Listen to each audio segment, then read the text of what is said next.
pag-uusapan natin ang naging weigh-in ni WBA Bantamweight Champion Takuma Inoue versus former IBF Super Flyweight Champion Jerwin Ancajas. So tumimbang si Jerwin Ancajas ng 117.75 pounds samantala si Takuma Inoue naman ay tumimbang din ng 117.75 pounds. Pares pasok sa 118 pounds limit ng Bantamweight Division. Kaya naman tuloy na ang laban nila bukas.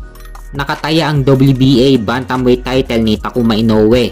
Kailangan maipanalo ni Jerwin Ancajas ang labang ito para maging ganap na isang 2-division world champion si Jerwin Ancajas. Magandang unification kung sinong mananalo kila WBC Bantamweight Champion Alejandro Santiago versus Junto Nakatani.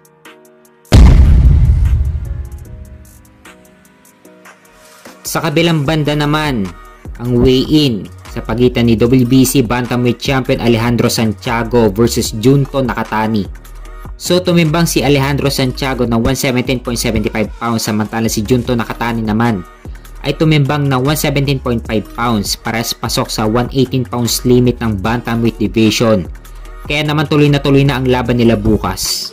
So halos hawak ng top rank ang mga champion sa 118 pounds Bantamweight Division.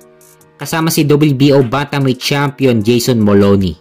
So magandang unification ito lalong-lalo na kay Jerwin Ancajas. Ang laban niya kay Takuma Inoue, ito ang unang magiging hakbang ni Ancajas patungo sa pagiging undisputed champion.